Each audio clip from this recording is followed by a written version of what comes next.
আসসালামু আলাইকুম ওয়া রাহমাতুল্লাহি ওয়া বারাকাতুহু।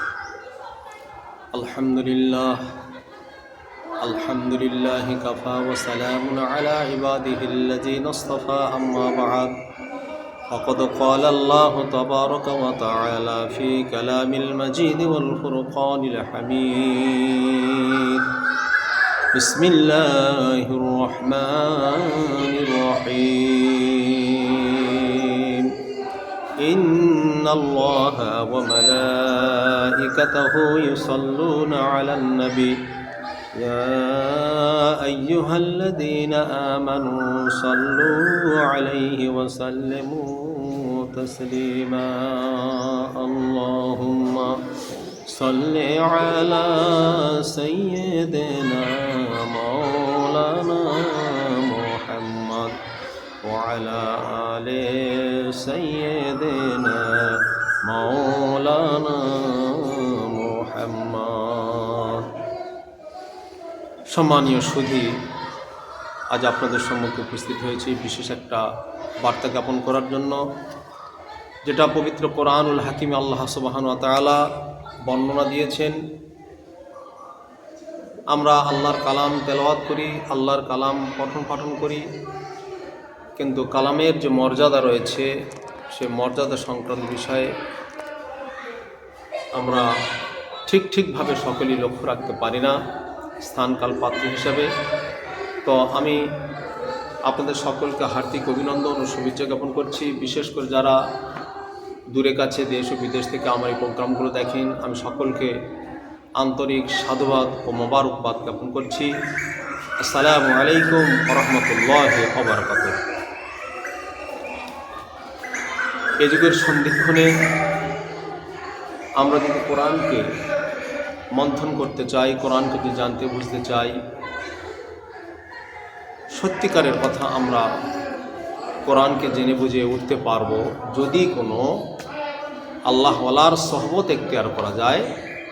তাহলে কোরআনের যে নিগুড় তথ্য বা কোরআনের যে রহস্য আছে, কোরআনের সেই তথ্য, কোরআন সেই নিগুড় তথ্য উদ্ঘাটন করার একটা জায়গা আমরা পাব। আমি আজকের পবিত্র আল কোরআনের সূরা ইউনূসের ৬২ নম্বর আয়াত থেকে আলোচনা করব। দুটো একটা আয়াত। আমি প্রথমে আপনাদেরকে বলি যে আমার ইউটিউবগুলো সাধারণত আপনারা যারা দেখেন অবশ্যই তারা বুঝবেন, আমরা দলমতে নির্বিশেষে কোনো জায়গায় কাউকে কোনো আঁচড়, কোনো ইঙ্গিত আমরা দিই না। আমরা সার্বিকভাবে আল্লাহর যে ইচ্ছা, আল্লাহ আমাদের দুনিয়াতে কেন এনেছেন, নবী আকরাম সাল্লাল্লাহু আলাইহি ওয়াসাল্লাম কেন দুনিয়ায় এসেছেন, কী শিক্ষা দিয়েছেন, সেই মূলনীতি আদর্শগুলি আলোচনা করি। সম্পূর্ণ ইলমে তাসাউফি শিক্ষার দিকে আমাদের ধ্যান ধারণা। তাই আমি আপনাদের কাছে একটা কোরআন আয়াত উপহার দিচ্ছি, আল্লাহ তাআলা যেটা আমাদেরকে দিয়েছেন। বিসমিল্লাহির রহমানির রহিম। আলা ইন্না আউলিয়া আল্লাহি লা খাউফুন আলাইহিম ওয়া লা হুম ইয়াহজানুন। এই কোরআনের আয়াতে আল্লাহ তাআলা আমাদেরকে জানাচ্ছেন, আমাদেরকে পরিষ্কার করে বলে দিয়েছেন যে তোমরা জেনে রেখো, আল্লাহর বন্ধুদের কোনরূপ কোনো ভয় থাকেই না। তাহলে আল্লাহ বলছেন যে যারা আমার বন্ধু, যারা আমার ওলি, যারা আমার নিকটবর্তী ব্যক্তি, যারা আমাদের বন্ধু, যারা আমি আল্লাহ আমার প্রিয় ভাজন, আমি তাদেরকে কোনো ভয় দিইনি, তাদের কোনো ভয় নেই। তাই বলছেন আলা ইন্না আউলিয়া আল্লাহ, তোমরা জেনে রেখো আল্লাহর মাহবুব বান্দা, আল্লাহর বন্ধু যারা রয়েছেন তাদের কোনো ভয় নেই। লা খাউফুন আলাইহিম, তাদের কোনো ভয় নেই। ওয়ালা হুম ইয়াহজানুন, শুধু ভয় নয়, এবং তারা কোনো দুঃখ দুর্দশাকে কিছুই মনে করে না। তাদের দুঃখ দুর্দশা ভয় কিছুই তাদের থাকবে না। এখন আমরা তো সকলেই বলবো আমরা আল্লাহর বন্ধু, কিন্তু আমরা কি সত্যি সকলেই আল্লাহর বন্ধু? সৃষ্টিকর্তা হিসাবে তিনি আমাদের মাবুদ, তিনি আমাদের খলেক, তিনি আমাদের মালিক, তিনি আমাদের রব, তিনি আমাদের সব, তিনি আমাদের প্রতিপালক, আমরা তার দাস। দাস হিসাবে যে দাসত্ব করা প্রয়োজন, সেটা কিন্তু আমরা হাকিকাতে বললেই অত্যুক্তি হবে না, কেউ করতে চাই না। কিন্তু আল্লাহ তাআলা বলছেন যে তোমরা যদি আমার দাসত্ব করতে পারো, আমি আল্লাহ তাআলা তোমাদের জন্য যথেষ্ট হয়ে যাব। তাই সূরা ইউনুস আল্লাহ তাআলা ৬২ নম্বর আয়াতে জানাচ্ছেন, আলা ইন্না আউলিয়া আল্লাহি লা খাউফুন আলাইহিম ওয়া লা হুম ইয়াহজানুন, যারা আমার বন্ধু তাদের কোনো ভয় থাকবে না, তাদের কোনো দুঃখ দুর্দশা থাকবে না। তাহলে আল্লাহর বন্ধু যারা, তাদের ভয় এবং দুঃখ থাকবে না। এখন আমরা বিচার বিশ্লেষণ করে দেখব যে আল্লাহর বন্ধু কারা। আমরা তো আলেম, আমরা তো হাফেজ, আমরা তো অনেকেই মাওলানা, মুফতি, হাজি গাজি অনেক হয়ে আছি, নামাজি মুসল্লি, মুখ ভরা দাড়ি, মাথায় টুপি, পাঞ্জাবি পরা, কেউ পিরহান পরা, বহু রকম কিছু আমরা করে আল্লাহর কাছে 5 ওয়াক্ত নামাজে একদম প্রথম এসে আমরা দাঁড়িয়ে যাচ্ছি। তাহলে আমরা কি আল্লাহর নিকটবর্তী হতে পারবো না? আমরা কি আল্লাহর মাহবুব নয়? আমরা কি আল্লাহর ওলি নয়? আমরা কি তার বন্ধু নয়? দেখুন আল্লাহ তাআলা পরিচয় দিচ্ছেন যে আমার বন্ধু কারা থাকবে। তারপরে নম্বরাতে আল্লাহ তাআলা বলছেন, আল্লাযিনা আমানু ওয়া কানু ইয়াত্তাকুন। আল্লাহ বলছেন আল্লাযিনা আমানু ওয়া কানু ইয়াত্তাকুন। আল্লাহ এখানে জানাচ্ছেন যারা ঈমান এনেছে। তাহলে এখানে আল্লাহ তাআলার এই যে মহৎ বাণী, এই যে ঈমান আনার কথা বললেন, যারা ঈমান এনেছেন এবং তাকওয়া অবলম্বন করেছেন, তাদের ভিতরে খোদা ভীতি আছে। এখন ঈমানটা কি? দেখুন, উমর ফারুক রাদিয়াল্লাহু তাআলা আনহু, তিনি তদানীন্তনকালীন একজন অত্যন্ত বিদগ্ধ জ্ঞানীগুণী বুদ্ধিজীবী ব্যক্তি ছিলেন। অ্যারাবিক লিটারেচারের উপরে তার ব্যুৎপত্তিগত জ্ঞান ছিল। লিটারেচার নিয়ে তিনি যথেষ্ট গবেষণা করতেন। তাহলে আরবি সাহিত্যের উপরে তার অসাধারণ পাণ্ডিত্য ছিল। তিনি কালেমাও জানতেন, সব কিছু বুঝতেন, জানতেন। আল্লাহর নবী সাল্লাল্লাহু আলাইহি ওয়াসাল্লামের দরবারে যখন আসলেন, আসার পর তিনি আবেদন রাখলেন আল্লাহ রসুলের কাছে, ইয়া রাসূলুল্লাহ, হাবিবাল্লাহ, আমাকে আপনি কালেমা পাঠ করিয়ে দিন, আমি জানি আমি ঈমানদার হব। আমার ভিতরে আপনি ঈমানটাকে প্রবেশ করিয়ে দিন, আমি ঈমানদার হব, আমাকে ঈমান আনান।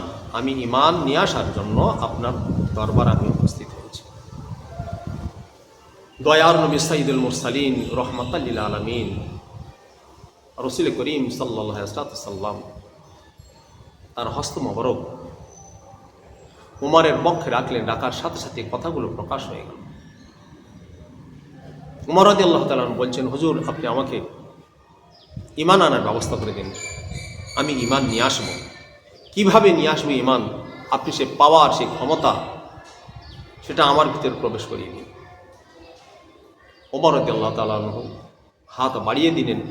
আল্লাহ রসুল সাল্লাল্লাহু আলাইহি ওয়াসাল্লাম তাঁর দুটো হস্ত ধরলেন, দুটো হাত জাপটে ধরে কালেমা পড়িয়ে দিলেন। তিনি ঈমানদার হয়ে গেলেন। দেখুন, আমরা এই জায়গায়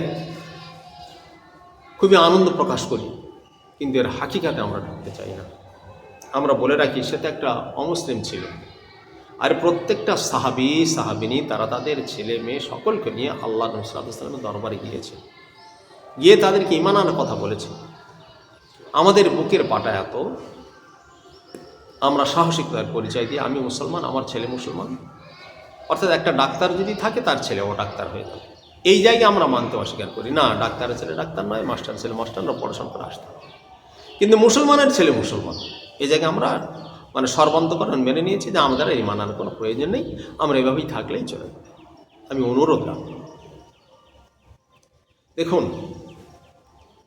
আল্লাহ তাআলা কোরআনে বলেছেন কি, যে আল্লাযিনা আমানু ওয়া কানু ইয়াত্তাকুন, যারা ঈমান এনেছে এবং তাকওয়া, পরহেজগার যে জিনিসটা, এই তাকওয়া এবং পরহেজগারি তারা অবলম্বন করেছে।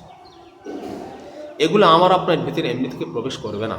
কোনো আল্লাহওয়ালার সহবত এখতিয়ার না করলে এই জিনিসগুলো আমার আপনার কাছে আসে না। তাই তো দেখতে পাচ্ছি আমাদের এই সমাজে বিভিন্ন ধরনের স্কলার, বহু মুসলিম বিদুষী পণ্ডিত রয়েছেন, জ্ঞানীগুণী শ্রদ্ধেয়ভাজন ব্যক্তিবর্গ রয়েছে, কিন্তু আত্মশুদ্ধির কাজে কেউ নেই। এই আত্মশুদ্ধি করার জন্য কোনো মাশায়েখের দরবারে যেতে হয়, সেই মাশায়েখের সান্নিধ্য লাভ করে সেই মাশায়েখের কাছে গিয়ে কালেমা পড়ে তাওবা পড়ে সেখান থেকে নতুন করে শিখতে হয়, শিক্ষা দীক্ষা নিতে হয়। আল্লাহ পাওয়ার ক্ষেত্রে এটাই হলো আমাদের সব থেকে বড় অস্ত্র। তাই তাদের ক্ষেত্রে আল্লাহ বলেছেন যে ওদের কোনো ভয় থাকবে না। আল্লাযিনা আমানু ওয়া কানু ইয়াত্তাকুন, তাদের সংক্রান্ত বিষয়ে যে সংজ্ঞা এসেছে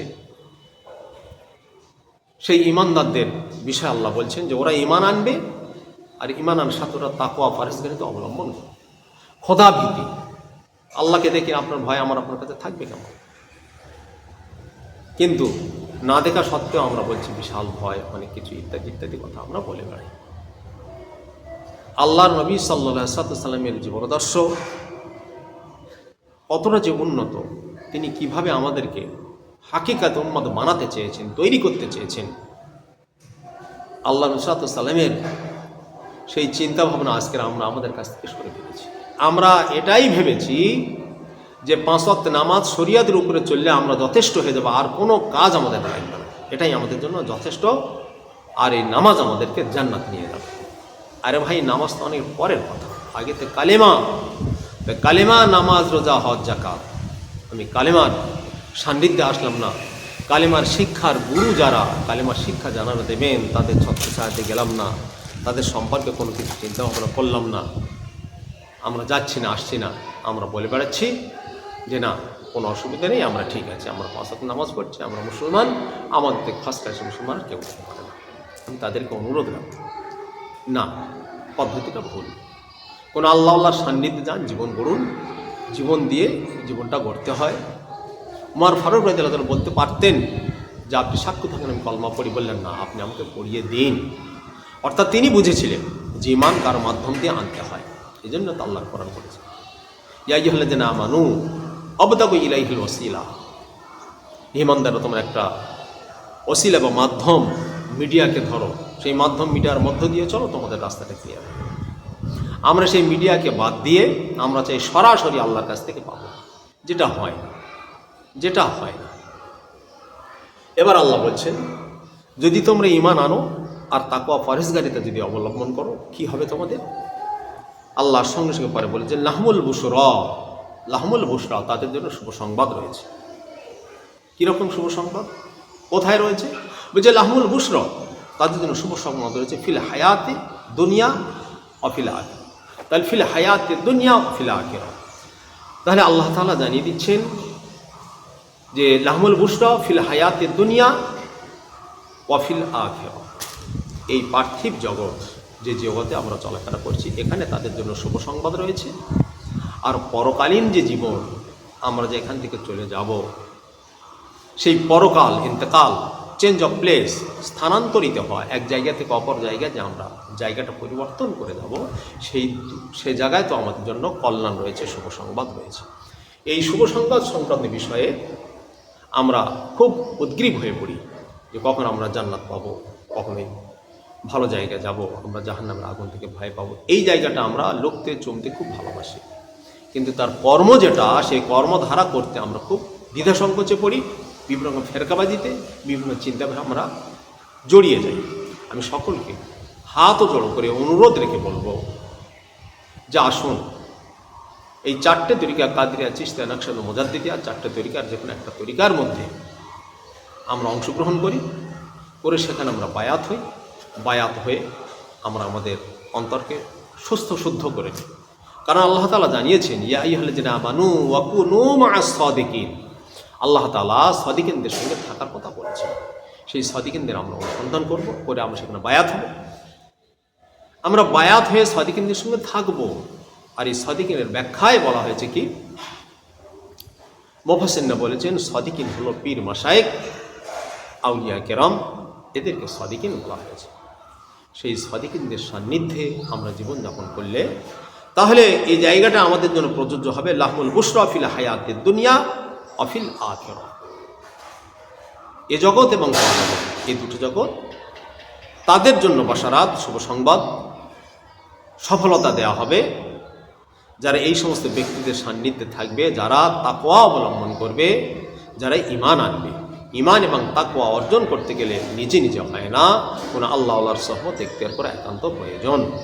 এজন্য আমি সকল ভাই ও বোন দেশ ও বিদেশ থেকে যারা দেখেন সকলকে অনুরোধ রেখে বলবো, আসুন আমরা ইস্তেখারা করতে পারি। আমাদের একটা পথ খোলা রয়েছে, আমরা ইস্তেখারা করে দেখব যে যুগের কোন কোন ব্যক্তির কাছে আমরা বায়াত হতে পারি। যদি শ্রেষ্ঠ কোনো ব্যক্তি থাকে, আল্লাহ হে মাবুদ মওলা, আপনি আমাদের সে রাস্তা দেখান, পথ মত দেখান, আমরা সেই জায়গায় যাব।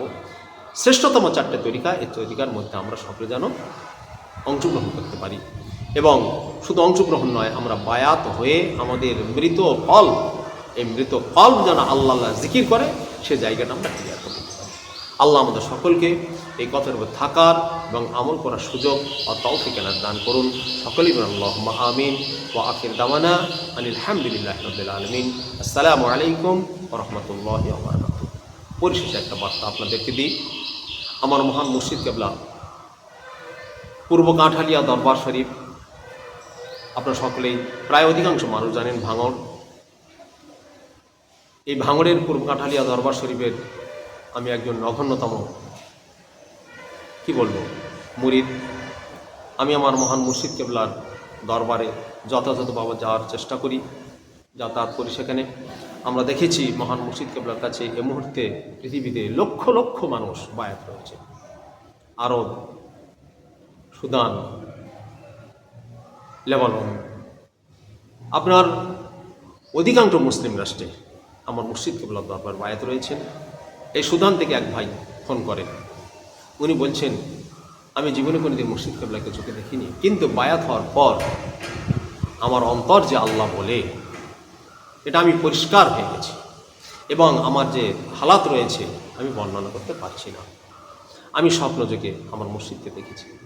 আমার 1, 2, 3, 4, 5 লতিফা পর্যন্ত আমি কাজ করছি। প্রত্যেকটা লতিফায় আমার মহান মুর্শিদের যথাযোগ্য ফায়েজ বরকত রয়েছে। তার মধ্য দিয়ে আমি দেখেছি বহু কিছু, বহু আজমায়েশ, বহু অলৌকিকতা আমার কাছে রয়েছে।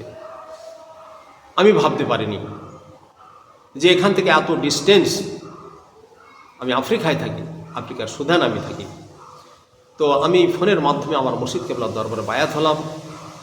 আমি ইউটিউব চ্যানেলকে ঘেঁটেছি, ঘাঁটার পর আমি আমার মহান মুর্শিদের কাছে আমি লুটিয়ে পড়েছি বাই ফোনে।